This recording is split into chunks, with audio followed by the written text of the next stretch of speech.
no muchala Betty Ochani naye avudde eri waggulu Winikiza ate yaveeri akati awo tulina kumanya nikigenda maaso naye omukoko navu Mirundi Tamale amaze okutuuka era weewaawo katubeeko tutandikira mukama wange.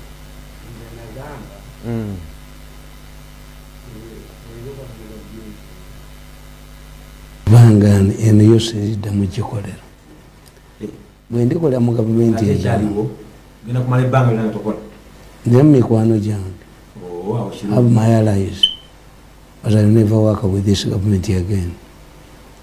Naye bwe ndikola mu gavumenti endala nja kusaba ebintu ebyo pulezidenti alibeerako intelligence services to be in charge of intelligence services and to be in communication. Tuligenda kusiba abantu bamala obumanzi mu kitongole ekyo kubanga kiba kizibu nnyo. Ministries omanyimu what you don't know ti ensi bw'ekyuka crimes zikyuka. Buli mulembe gujalezaabu. Yes, crimes change. Kyobola mbagamba tinze sifunangako director wa ISO gwe nali ndispect nze nga Tumukunde. One of the few Ghanaians I respect is Tumukunde. I respect Tumukunde. Oh, you never ya umuro. Yes. Has his weaknesses, but it does not affect his intelligence and integrity. Tumukunde mumwe.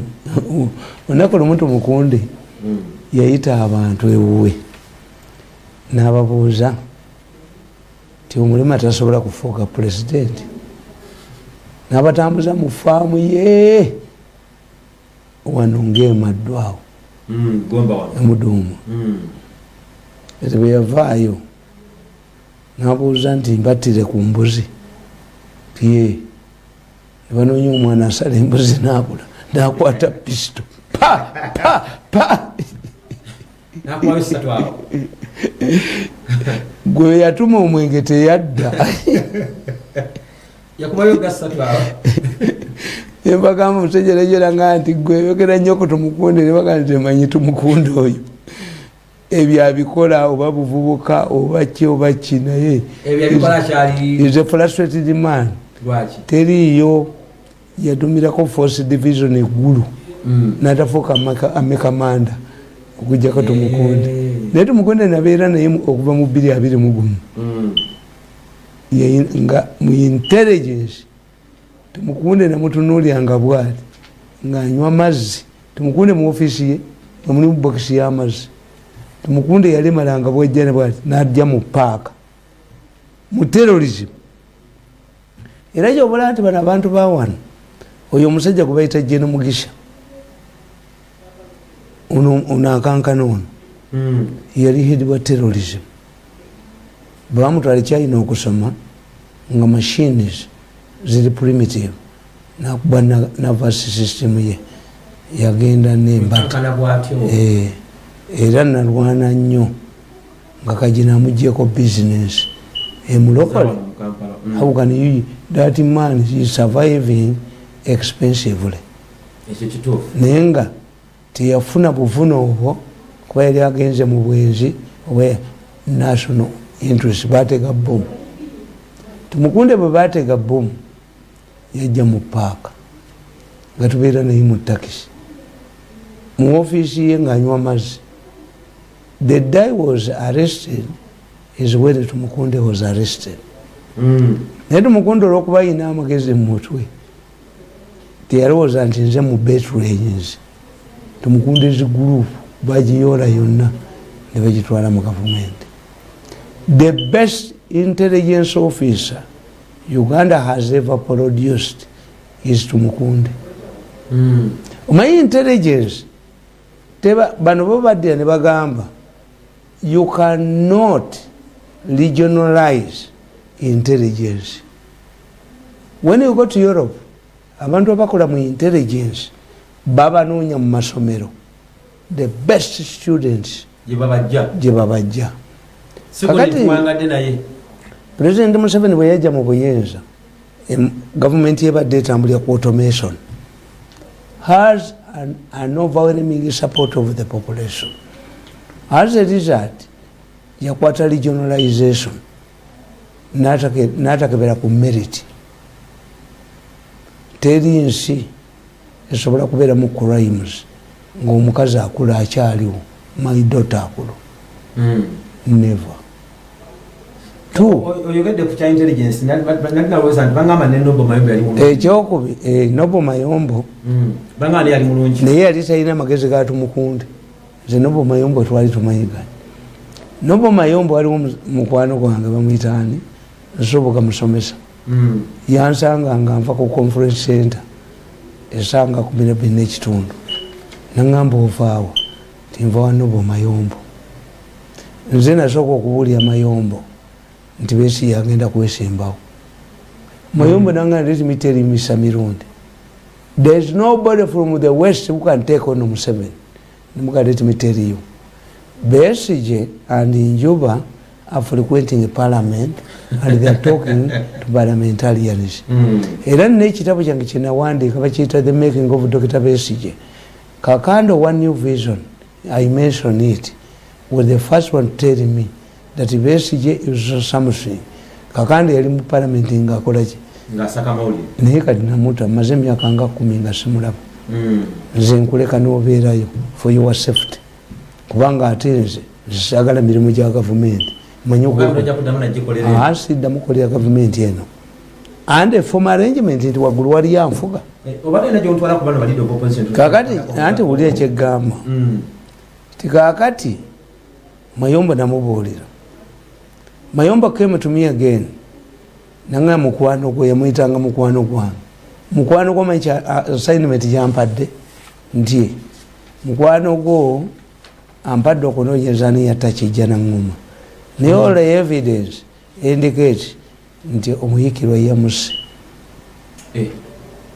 Nangamba Mayombo nti omusajja yatakijja na ngoma was an ADC of Mugisha Muntu when he was a commander, but he became a highway robber.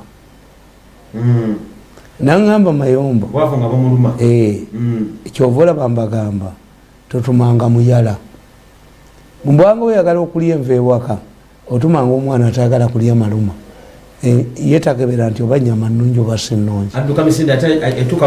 This man who killed Kijana Ngoma was an ADC of Mugisha Muntu as a commander according to Mayombo, but the man deserted the army and became a highway robber. Kakati ono katulamu amutuma okutta Kijana Ngoma naye nga ne function bamaze gikola ne center zimusuubizizza. Bwe yatuuka kubanga berit balina ebifo bye babeeramu. Ono muvuka bwatuuka Fort Portal yagenda mu kifo berit mwe babeera abagagga be Fort Portal n'asangamu ba Mirindi baganda bono gundi sikyamulamu omusajja omukulu oyo so yagenda ng'ekyankwazira abafuma kalusoke oba bamuyitaaniyo. He liked me yangamba oyina brain gwe. Kakati Polo teyalise naye okuba Katulamu yali ategese pati nga bwamala omutta amuwene sente. It did not dawn on this man nti bwotta omuntu kati banagamba ani natta Kijana Ngoma. Ba Mirindi baali bamulabye bano abavuka ab'e Makerere abaali basoma e Makerere ba Mirindi yabakuba amasasi Katulamu n'abatta era bakuba omuwala gwe baali naye ennyo to divert the attention of the population ti omuwala yeyabasiza. Kese yalimu nnyo controversy ennene nnyo. Yes. Ya Kijana Ngoma ne yes. Naye nga Kijana Ngoma is a Kemi. Abaganda bakuga nti akamega enjovu keekanaki. Nkaba katono nnyo. Enjovu akasiisi kagitta. Kasaka kagitta kula naye kuba omutwe ku mitwe ku gundi eyasa mutwe. Genda obuuza abakonjo.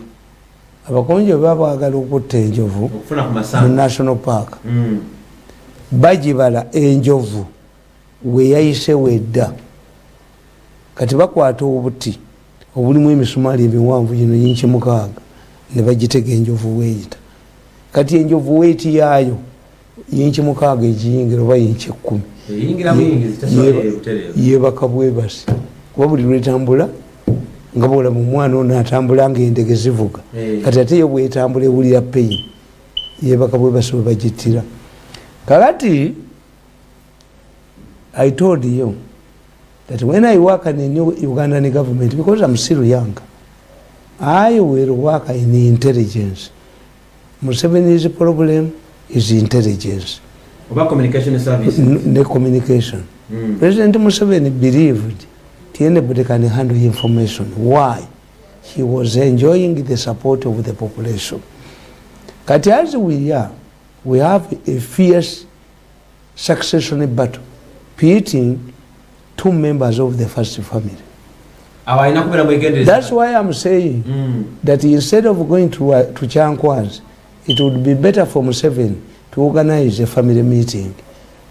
Ndio no kasoli. Ndi kasoli banakenya be bamuganye ngaatya omwakuba munne. Asoka moteleze ebi mu nyumba y'ihulubi. Yes, why? We call it akazo. Asito omukazi ate abaana babajja be bonna nasigalawo abaana abalenzi 2 nabo betta Kayini n'Aberi. Akazi politics. Kakati akazo. Yes. Kati the problem is pitting 2 people in the first family. Ate bajja kibatwalako. If they are not organized, anasikira Museveni tagenda kuva mu first family.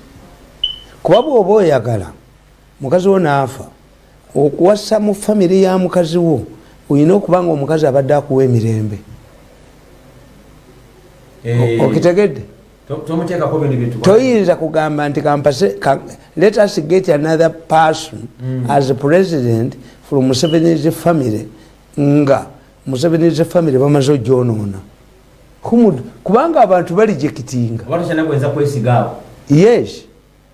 Those who have succeeded their fathers, or you pick a person, the Suli and Gayomokodomi was kid, Musomia history. Silabanga Bokodomi wa Mutuaskira, Cesarawi, Sichirabangayo.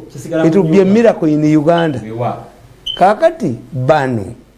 When you look at Tuchita systems analysis, me I have survived poison 5 times. When you go to my home, it was Zana, Kubanza Suli or Amakaga.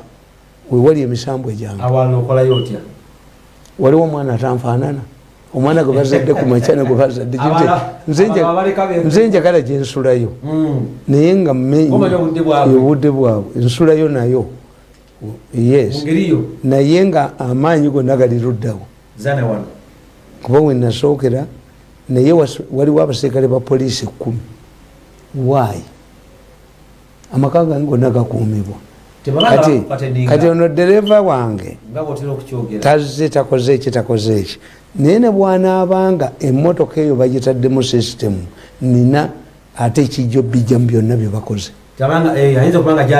kuba ennaku ezi talabika n'emmotoka kati emmotoka bayinza okuba nga balina sisitemu gye bagiteekamu because my vehicle is under the surveillance of a satellite.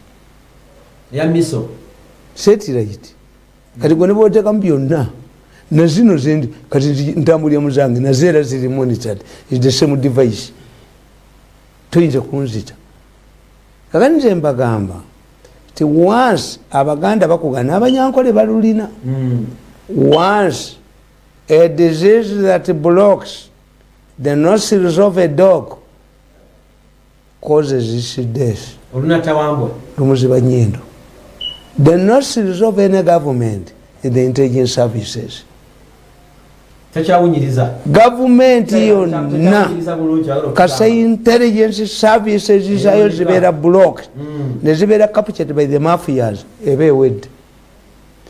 Bwe baakuba ku 11 September bakuba Bush did not sack any of his intelligence chiefs.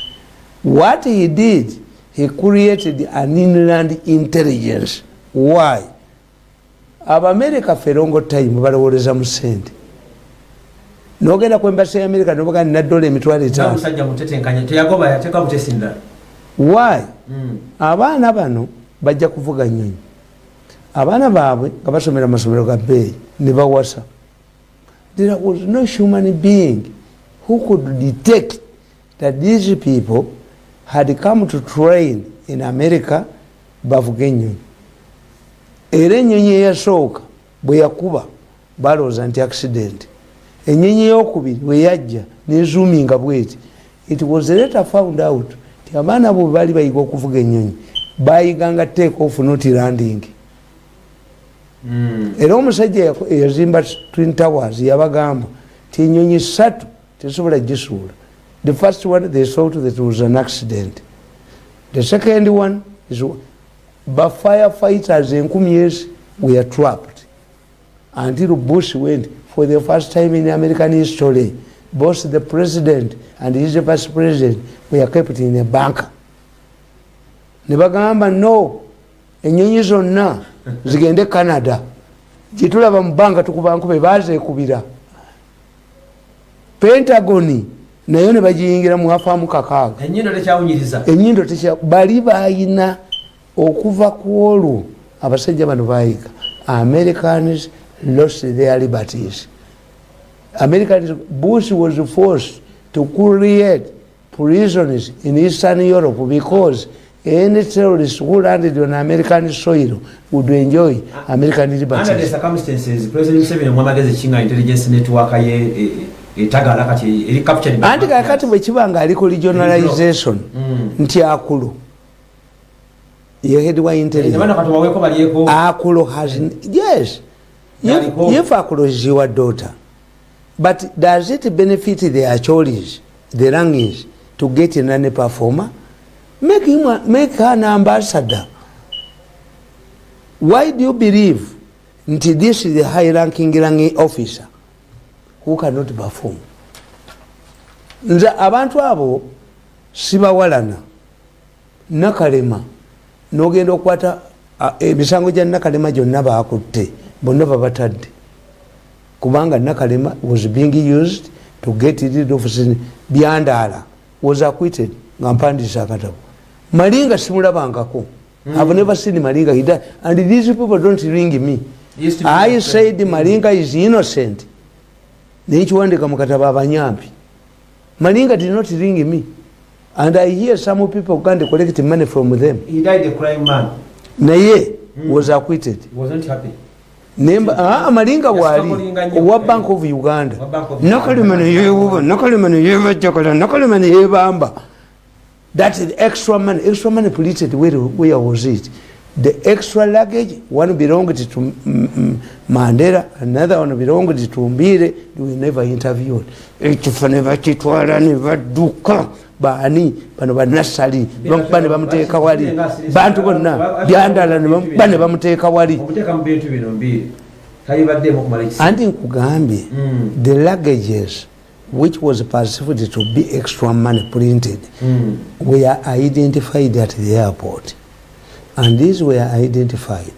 Now, how can a chartered plane that is bringing money then divert it to Britain to pick Mbire and one day Mbire and Mandela will be arraigned. I'm working for the I'm working for the yes. Yes, I'm working when the next president comes to me, I will tell him that I am an expert in 2 areas.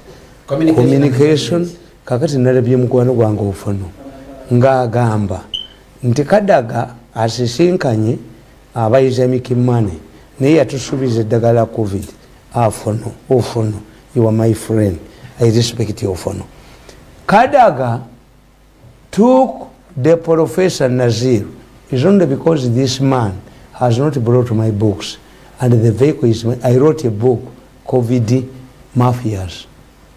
What Ofono has failed to understand, these people manufactured sanitizers Kovini ate tebampa sente. They don't give him money. One would think nze njagala kukolera ggwanga lino. Why? Nkolera Museveni nga muntu. Tokubira sunku. Bene nkwasa muntu. Benyodo nekwata. Beto kuba semu yange. I'm preserving myself for future deployment. Sonyono nakati. Kakati ofuno yagambye ng'akuba Kadaga nti atuleetedde aba Islamic Bank nti naye yayogera eddagala lya COVID. Yes. One, at that time, the medicine available was sanitizers. COVID, baliyita batya? N'oyo omusajja baga nti atunda magoola, nti atunda ngano. Tulina omuvubuka waffe Hassan Kyakulaga ali mu America, chemist, akola ddagala mu America. N'aleeta Professor Naziru, baali bamuganya okulaba Museveni, ababbi. Kadaga namukwata namutwale wa president. Baga nti abaleeta ba investor abo nabo bali mu deal, zibeera business. Ababbi. Waliwo hoteli ekalanga lumala kusasulayo dola $10,000 okulaba Museveni ekiro. Nga bakuflyinga in. Kakati. Jango omulaba. What Ofono is a factory. Ofono, let Magola take you to Matuga. This factory that is going to manufacture drugs, because of Kataga's intervention to take Professor Nazir to the president, there is a complex at Matuga. Even the president went there to launch it. They first manufactured the Conavir. After Conavir, they have a complex, a drug factory that will produce for American market. Ofono yatwitize ne mutunulira. Me I respect Ofono. Of all the people, banabako babani, Ofono bamubba. Ofono would have been an effective minister of information. Lwaki tatuuka wa? Ndisobola kola na naba. Nti oyina meeting mulimu bali omunsi. Mulimu nabako, mulimu ogwanga. You invite me, I don't go. I'm above those people. I'm more senior. Nti oliese dombo. Ebyo nabimala. Dombo litomulabawo. A general cannot be paratuni commander. Sibiringira mu abo bajuniya bange. Give me either no ono nanyini buyinza yali alowooza mbu ajja kunjoka. Sigenda yo nti oyise kusaasira oyise fulufiga oyise bano nti nange mirundi onteekamu. What's the odd man out? Kusaasira Tamale mirundi ani fulufiga butcherman. Odd man out. What's the odd man out? Na tabuku tuyinza kubindi. Then why did I go to Makerere to get a degree in political science? Sinza genda yo abo tobampitamu. Abakujoze nnyo. Yes. Tobiyinza ku ono omukulu yalowooza mbu ajja konjoga kana kasajja katabanyika akajiji nekakola buli kintu kyonna pulogulaamu zambu ngende mba si nakusikabala nekajiji simubala namulaba kuwano nunu nenyini buyinza namulaba ko nga ine engatto yalumwa. You see, I'm a very arrogant man because I come from a very rich family. Tonjogera mbya mwebyo. Kakati nkugamba nti Ofono yagudda akataka. Ofono says because Kadaga made nalabye Siramu Samson mbokadaga yalimba nedda Ofono. You have all the facilities. You go to Matuga and find a complex. The Conavir was one of, at that time, we didn't know how to prevent COVID-19. Or not our speakership. Na ye, bebaso kokola gundi. Nga the only, even now, bimogera muchuwa ya mweriwa. Chuwa ya mweriwa jimwaro nchingira mbreze ni mumu ba. Kakati akitegeza Kadaga still stands. Kadaga at that time it was sanitizers. This man had been frustrated by Diana. And at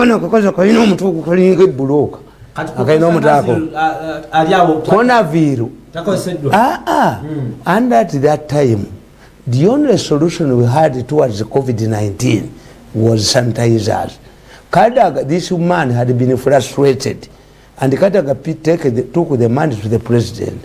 The money was, I have written documents where ministry officials were informed that Dr. Nasiru, an expert, kubaka kati abantu babuuza, is COVID-19 virus, Mafuguli, was a professor of chemistry. Kati bw'osoma viruses, a virus weakens as long as it touches more people.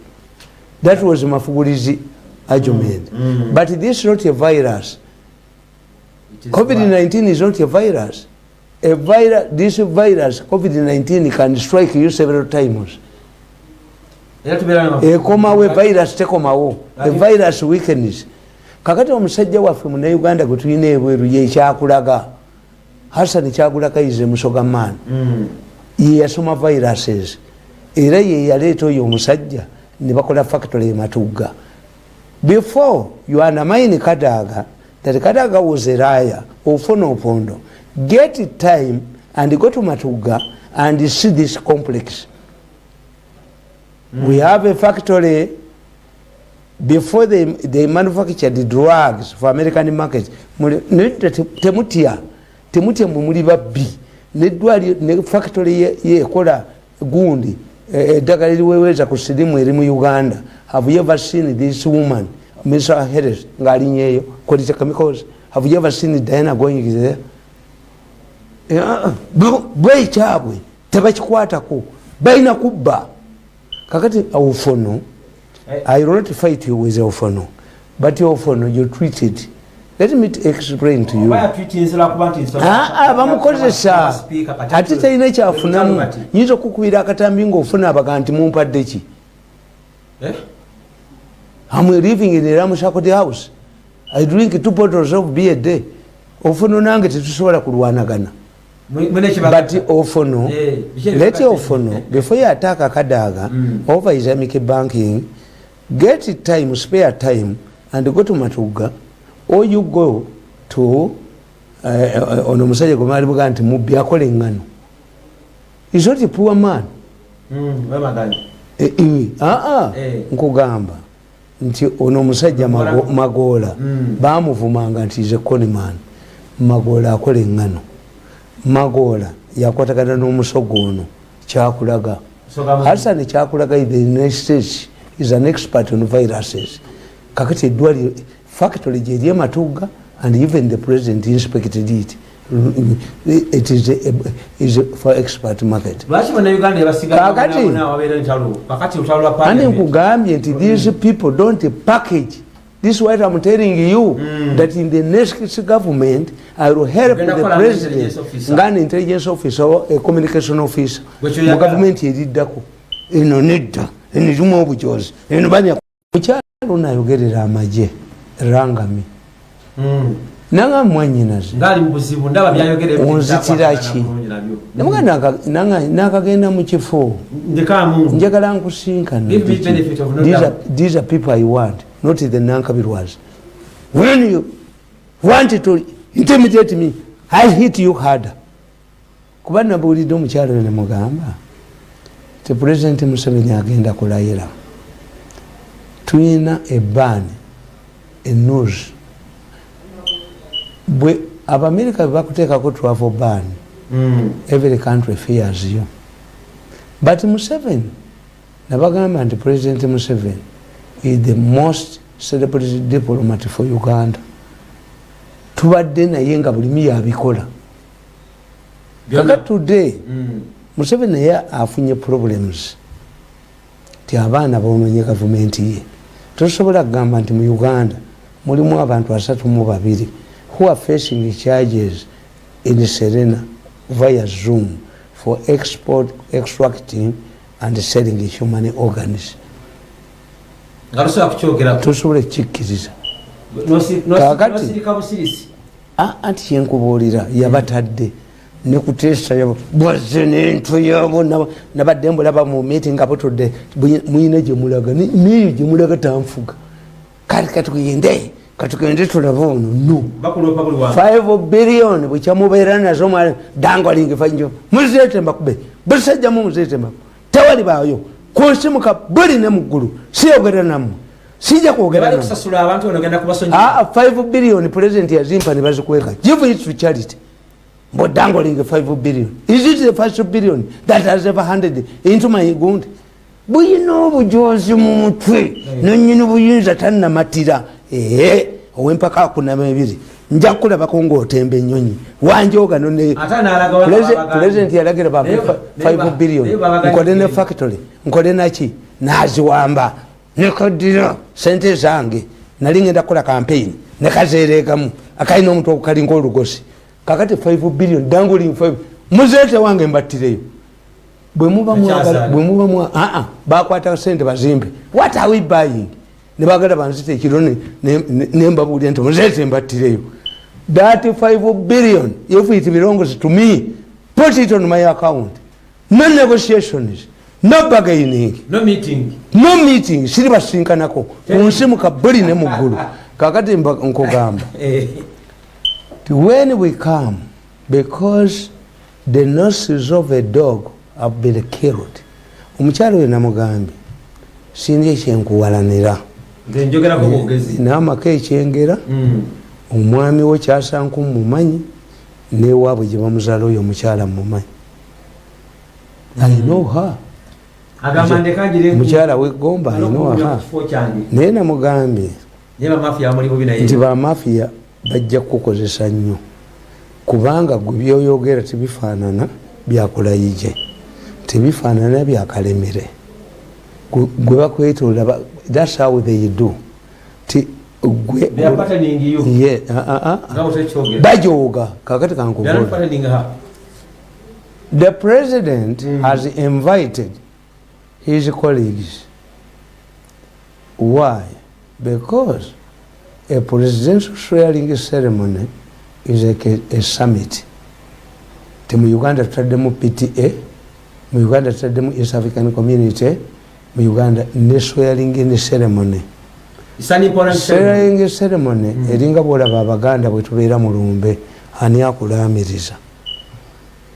Tubula bano busajja bukulu bw'ebikoovu bulukanzu bujooga abantu mbakkiriza olombe mu lwabye ngowejjonyo bwinkuyola bwerukanzu nze mbamanyi nze mukulu wange yabamanyi nti oganda okwabya olumbe sikwetika gwe nebba nenkufulumya ensiisi wajjanjaba ku mulwadde wendiyapiya nze sikolera I'm a Republican. I don't believe in culture, exploiting culture. If you want to exploit me, natula wansi njagala embuzi ennamu n'embuzi enfumbe naki n'emmotoka toyina mubazzukulu omusajja gwe omukulu w'ekika simanyi ow'essiga ow'olunyiriri ow'ettafaali ow'enkulukuku gwe toyina abaana bo bakugulira mmotoka noddira abantu abali mu lumbe mugulire emmotoka njagala ennyama embuzi njagala ennyama enkaluku njagala ennyama nkubitikubwiti genda gasiyawo kakati nze I don't believe in any exploitative good. I'm a Republican by nature. Kakati nkugamba ti omukyala ono namugambye nti if Museveni we have a travel ban rolling under our neck, mwata aba UPDF, not the police, bwe muvaayo ne mugamba nti mu Kampala mulimu abategese okulemesa okulayira kwa president, you would say Ali Shahab. Naye bw'ogamba bano ab'ebipande ebiri mu Luganda abaana batudde Makerere ne babiwandiika kakati gwe ogenda kanga abantu bapulezidenti bonna kubanga bapulezidenti bonna abajja wano buli embassy first secretary Mbega they have to communicate nabagamba nti I was summoned to a Nigerian court to give evidence why their Minister of Foreign Affairs allowed good luck to come here. Ababesi bakuba emotoka za president amayinja. Era we nategeera nti omukazi gwe bayitaani Akera agenda. Akera yajja n'aleetera Museveni akapapula ng'ayogera ekkololo. Let us change the luncheon from Entebbe to International Conference Center. Nategeera nti akera agenze that Museveni can change the luncheon. Had invited these people to go balugudo baluwambi. Nategeera nti unakula intelligence erudda okufuna ebintu ebyo bakola ebisuubula and President Museveni oli halaba kutwala mawulire Museveni tebamutegeera. Mu political science tulina abantu babika bina. Tulina a realist like me. Nti Museveni tasobola kukkiriza Besigye kumukyusiza venue.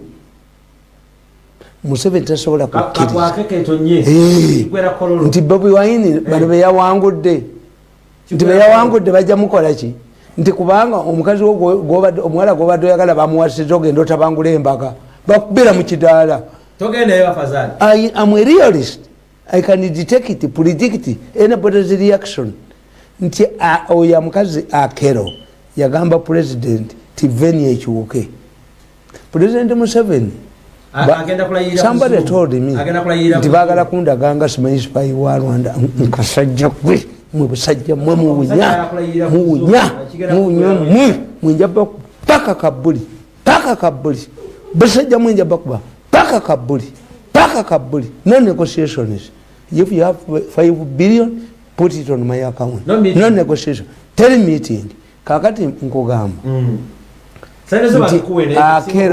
Gondi President Museveni bamubuulira Besigye yali bweru nakola omukolo tilwakomawo mu Uganda nono lwalayira because Besigye was overestimating himself.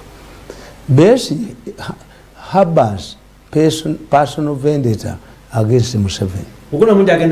Kakati Besigye yali bweru n'agamba nti bamuleke bweru abantu beegugunge.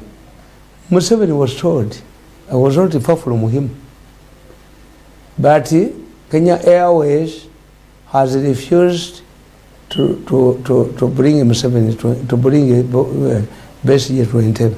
Why? Because of functions. Museveni said, we fought for freedom.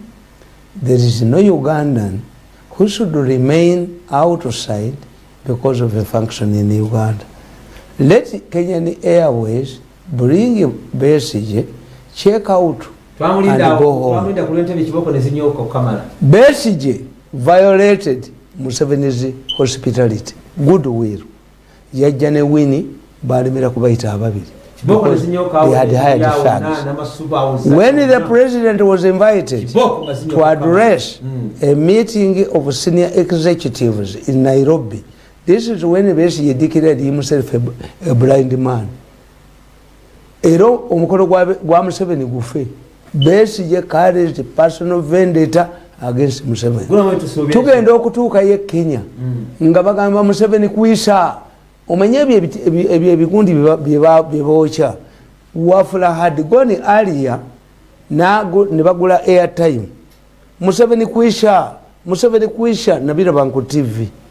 President when Museveni arrived in Nairobi n'agenda mu hotel, the same hotel where he had gone to reconcile the warring parties in Kenya. Museveni was the first one to go to Kenya when Kenya was burning, when everybody was watching. Museveni twagenda na mu cargo plane. Museveni nga alina okugulu kumu kuli mu ngatto ndala n'okugulu kumu kuli mu ngatto. To save Kenya from burning. President Museveni established a state house in the hotel I've forgotten. Kati taina minister no. I appointed myself Minister of Foreign Affairs. And I addressed a press conference in Nairobi. I addressed a press conference in Nairobi as the Minister of Foreign Affairs. Nebakomawo wano. Nebanteesako mu cabinet. Museveni abagamba leave him alone. They appointed an official spokesman nga banwanyisa. Kakati President namulabanga ali yekka. Our ministers must be pushed like wheelbarrows. We went to Sri Lanka. Nga aline muchala we. I'm not signing it. I don't know whether they are valid.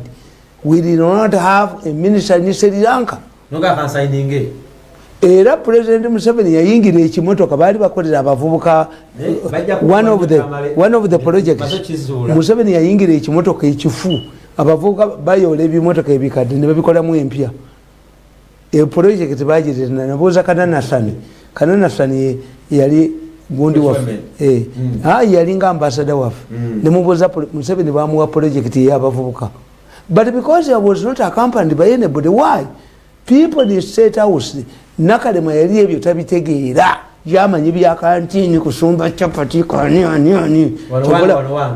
amanyi chapati yakulira mugundi mu kantini z'amagye anti kinkubuulye kati omuleeta abeete sekretari eyetundanga chapati sumbusa wamma eyerimu omunnyo oba terimu engano ewezi kakati Museveni twavudde alone tewaliwo minisita mulala nga protocol zetusaininga zonna. I don't know whether they were valid. President bamuteeka mu kimotoka ekifu I protested naye Museveni being what he is bakimuteekamu nakitambuliramu. Kakati nkugamba Sri Lanka kakati nkugamba nti what is happening now bwogamba abantu ti UPDF ekizudde tewaliwo abaagala okusabotaginga kakati what will be the reaction of UPDF? They will deploy. Tukita reverse psychology. Deploying means when UPDF deploys heavily in the city, omugole awasiza omukazi aliko emundu abate yamubbye tubakubireko mu ngalo. But this young woman ranga me. Ababye mubbe. Yes. Kitufu. The woman ranga me, the spokesperson of UPDF, and I said, I don't know you, but what I'm telling you, why don't you consult me? Because I'm a media expert. Sijakola mu government, pay me money, a retainer, sirida mu government ya Museveni. I can work in the city council toilet. Nesirida mu bajozi bano, obwana obujozi si, nabukunia ku mutene bukunyalako. Kubanga wemba nkola mu city council toilet, bwemba nina toilet paper n'amazzi, apama yagenda, afuka yagenda. Nebimuno omukono akunyalako, bano bonna ne bakunyalako. A brain man like me. Ave mu State House. Tumukubye amawulire, tumukoze eki, sirida mukola namu. Never in my life. Nswere mpuni. Balindebera kasegu ka musasa. Yes, kakati nkugamba nti ofono tamanyi kyayogera. Kadaga muleke. Because Kadaga can take a journalist to Matuga. Kadaga's intervention and prove him wrong. Helped us to get sanitation. When you say a chore, there was no chore at that time. The only chore at that time was sanitizers. It was just a remedy. Yes, Kadaga's intervention created the conveyor. Two, for future, Kadaga's intervention to take this man in Nazir, Professor Nazir, has helped us to get a factory in Matuga. If I want to embarrass Ufono, I just take a journalist to babagula tebajja kubyogera. Kadenzi yankwata Kalolo Kulutu disappointed me because I had a lot of respect for Kalolo Kulutu. And what Kalolo Kulutu doesn't know, she has written books. The moment you write books, then you must maintain your books. Otherwise, they can be withdrawn from the books of service. Kalolo Kulutu yagambi. To confirm one of the signs that Uganda is peaceful with the refugees, in 1979, at the liberation, many Ugandans from West Nile fled to Sudan, where was fierce fighting. Could the Kulutus of Sudan have said that Sudan is peaceful because Ugandans are running towards us? No. When Museveni took over in 1986, 500,000 Ugandans fled to southern Sudan, where there was fierce fighting. What Kalolo Kulutu doesn't understand is that is comparing Southern Sudan to our country. Those who feel it from Uganda, if you use refugees, how many refugees are we having from Kenya now? In 2007, many Kenyans fled to Uganda, near the border. If you ask today, how many Rwandese are fleeing to Uganda now? Kagame closed the border. How many Tanzanian refugees do we have in Uganda at Mutukula? So if you use as a yardstick for refugees, you hit yourself. I wouldn't expect a woman. Yes. Are you comparing? Because a man can run from a burning house, save life now. Not what happens. Kakati unayo kurutu ya kubidwa. Kakati netuja tusanga Pastor Senyonga. Pastor Senyonga kubaba pastor bane. Ne Pastor Senyonga. Of all of the pastors we have in Uganda, Pastor Senyonga was arrested for molesting a girl. Guyatula naye kunyonyi. Tewali pastor wa Uganda yali akikoze. Alaba bisambi bya mwana natandiko bitigatiga. Yandibadde yasirikadda. Pastor Senyonga does not have any moral authority to attack any pastor in Uganda. Pastor Senyonga was distributing relief ebifanagana nebya National Task Force. When the National Task Force closed, is he distributing relief? He must be arrested by stealing from the National Task Force. Lie, Pastor Senyonga, lie like an envelope. Don't provoke other pastors. You have moral questions, more than other. Senyonga is a man who wouldn't stand up. If we check your miracles, are they miracles? Ziriwa. Atubulia yo miracle muti jino. Nakola yo. Nakona ivinga nabali abamuwe mmere to chase me. In fact, I had directed the local defense man to shoot me. If Senyonga doesn't know, I can demolish Senyonga in a day. Senyonga, don't attack other pastors. You stink more. Bwabera ne president ine yeito wechitalo. Waliwo ba pastor abali awo, ba pastor abayina bebata. You give evidence. Because Senyonga will be arrested for concealing evidence. If you know pastors who are killing people, report them. You are just being used like a kakandi. You see these people, once they use it, they drop you. Katibaga and they were Senyonga. Ngabara was and Senyonga can Narinja Basenyonga Mut. Ninja Bakalisa, Katakalisa, Namutestins, Nemukubiresim. Kadisa Naros and Jagarakudakuchi, Kosi in Jagarakuman Yobesim Yekola. Kadisa, you never where you get. I will never come back to your station. Yet we don't know Busiru.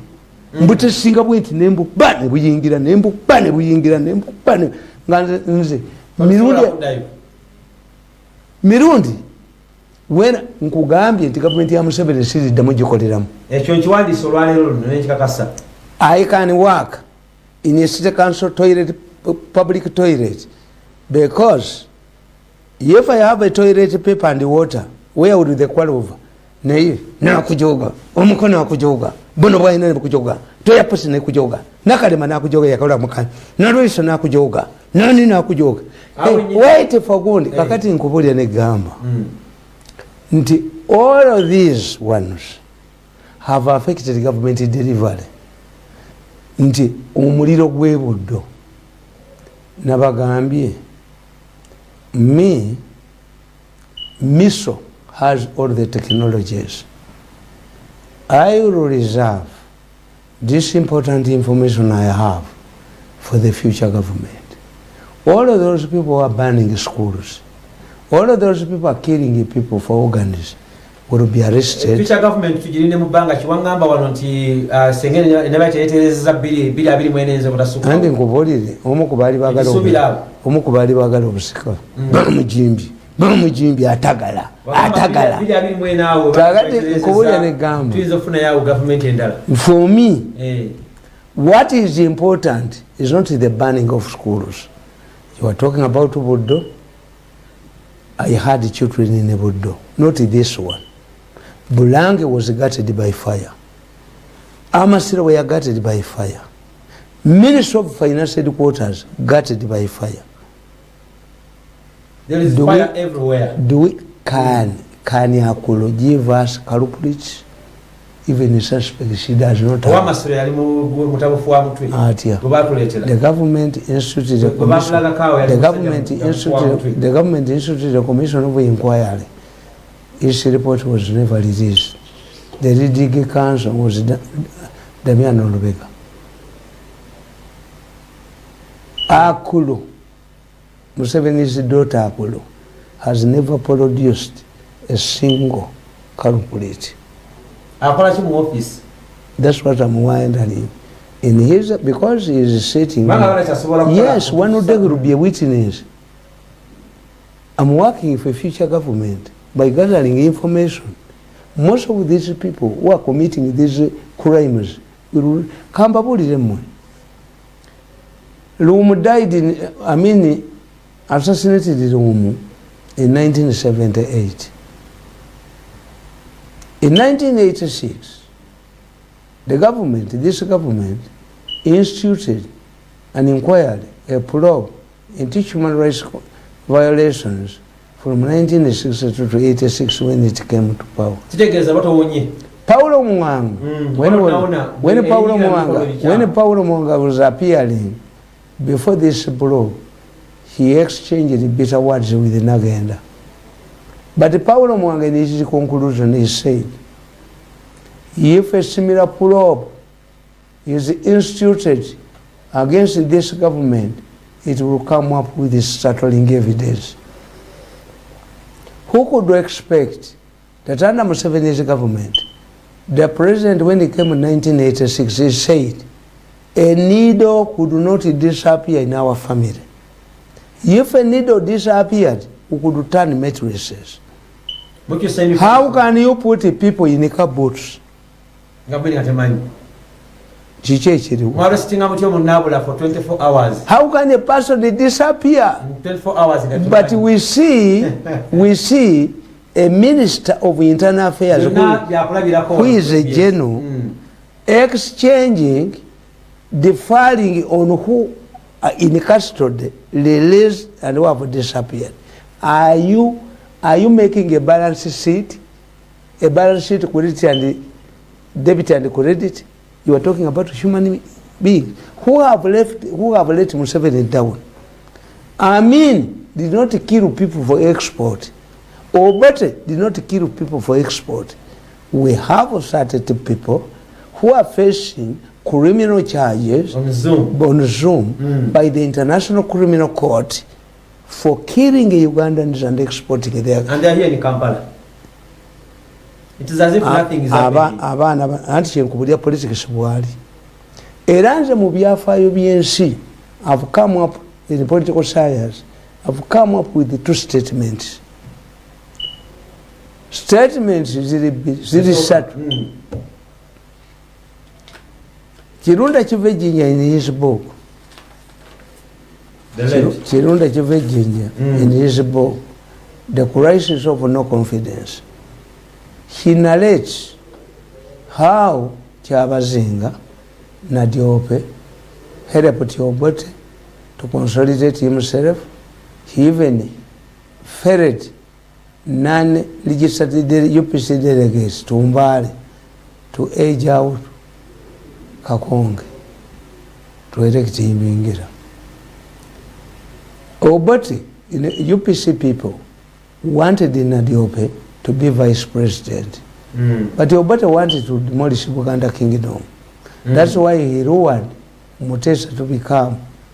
Era nabaganti oli ekitibwa kya Buganda kigamba asaanira afuge Uganda yonna naffe nga tumwesiga. Uganda yonna toyinza gamba asaanira afuge Buganda yonna no bakikyusa bukyusa after humiliation. It was their urge, the ambition that their kabaka ulululu Mutesa yaganti nga naffe bwe tumwesiga. Museveni si yasoose okuteekawo bakabaka. Mutesa yagamba if you relate federal to Kabaka, let all of those areas create Kabakas. It was Mutesha's suggestion. Kakati kugamba nti Obote abantu bonna ba UPC baali balinze Nadiope okubeera president wa Uganda. Obote n'alangirira erinnya lya Mutesa. Nechon, when you go to the records, Nechon stood up and protested, said I cannot elect this man. He was fighting Uganda's independence. Now that who was fighting Uganda's independence? Mutesa. Now that you have brought one name, I will not vote. Baganda did not know how could Nechon, a brother to Obote, reject it, said I'm going to abstain. We wamala okulonda Obote na Diope yagenda Obote namukwata ebitoki. You promised me the vice president, where is it? The president, where is it? Obote under pressure amubimbi ejovu. Obote created the post of vice president to Nadiope. Nadiope yakwata Obote ebitoki mu nabimbi Obote ejovu Nadiope umusoka ngabo abasoka tibalakaleta abo bakadaga umusoka Nadiope yakwata Obote ebitoki mu parliament namuga ekifo kyange okigabi nale ko Obote ni bamubimbi ejovu yali amutirawo naki creatinga namuga I've given you the post of the vice president. Naye Kirunda Kibeji in his book, he says, Obote arrested Nadiope with the other ministers. And I said, I write in one of my books, that the only Secretary General who has not tried to usurp the powers or to undermine Museveni is Lumumba and Kirunda Kibe and Rhodes Kirunda. Obote fought to Kakonge and replaced him with Grace Ibingira. Ibingira connived with the Mengo people in 1966 to take a power. Obote, when he sacked Grace Ibingira, appointed Felix Onama. Felix Onama connived with Idi Amin to overthrow Obote. Rhodes Kirunda became the Secretary General of UPC. Rhodes Kirunda never connived with Mwanga to overthrow Obote. Museveni brought Mbabas. Mbabas almost took him, almost grabbed his power.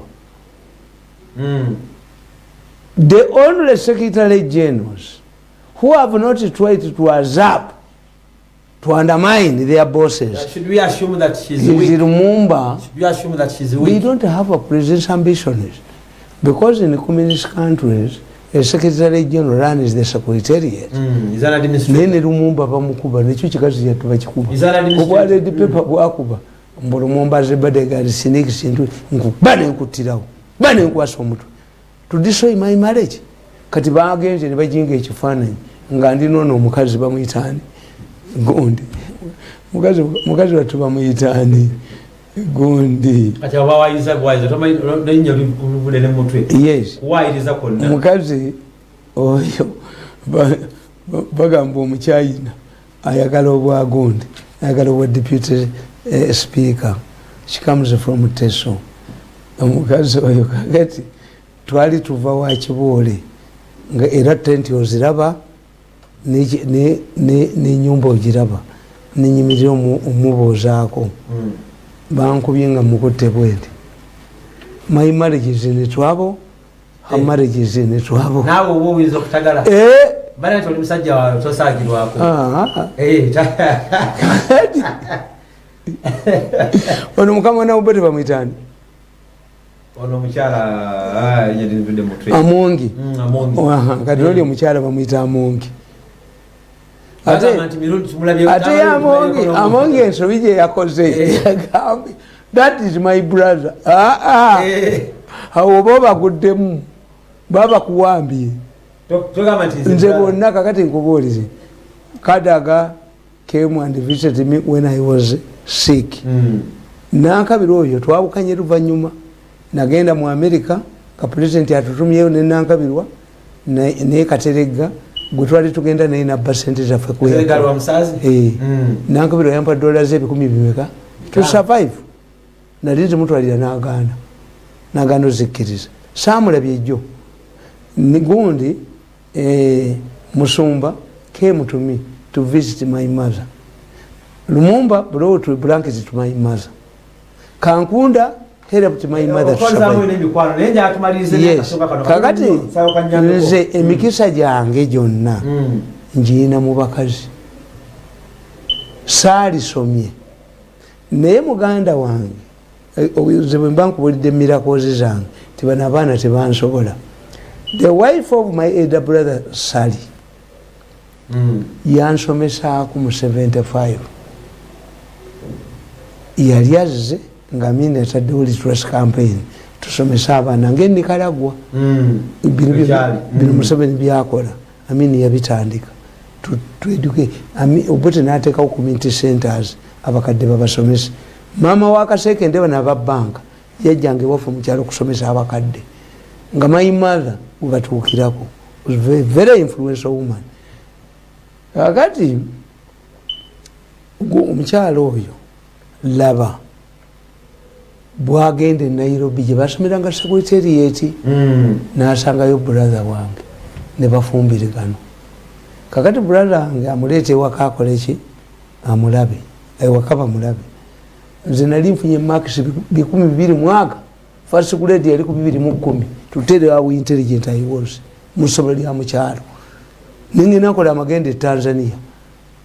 Kakati omukyala bwajja ewaka ne bamugamba nti sezala bamuyita Mirundi bamwanjulira bapalesiba n'agamba naye waliwo omwana gwe nasomesaako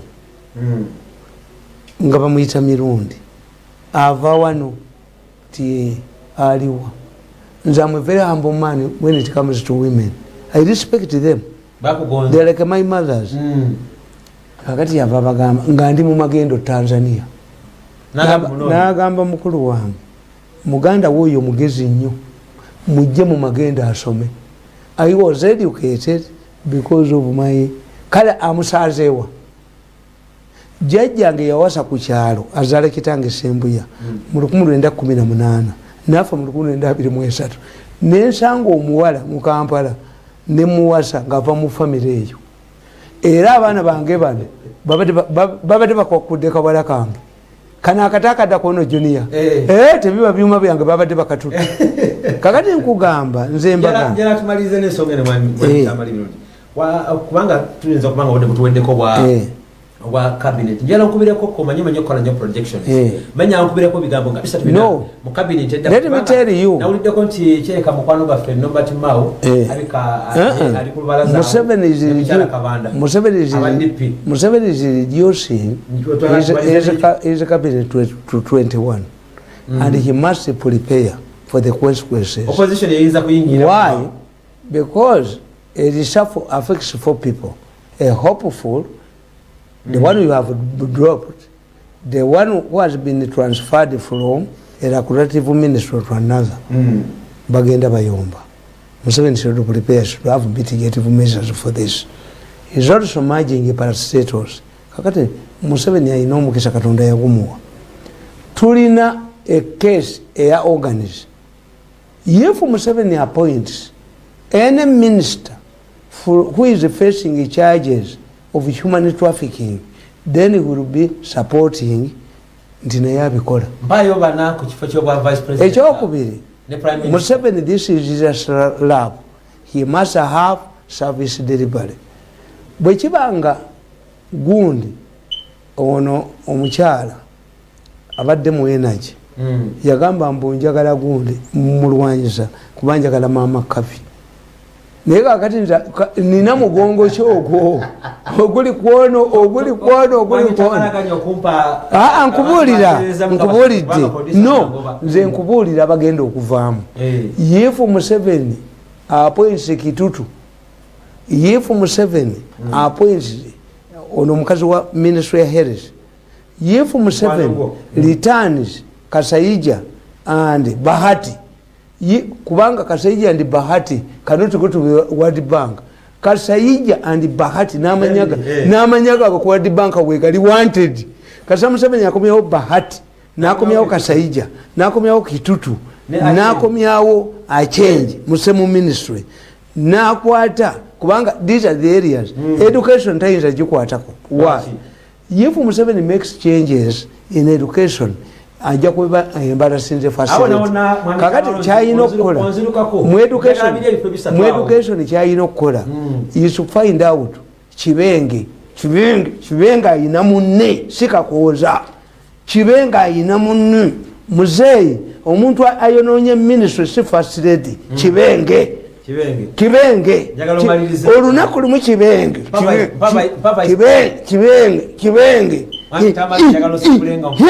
kakati information ministry of information nabako batagisobola I have heard tinabako bagenda mu executive director we Masaka buli site yonna gye bakolawo akakawunye nnyo akalinza akakawunye nnyo President Museveni family ye abajononyi bali aba akakawunye nnyo nakana kayina obutu obukajagala bebononyo bwabatabokutte naleeta kana kayina entwe naleeta kayina entwe lingalofu y'omugati those who are been implicated abadde foreign affairs naye onkulu nnyo Museveni alina okukyusa mu foreign affairs goodness Honorable Kutesa wants to retire oyo ajja kubeera obwati kasita sista wange ayingidde naye foreign affairs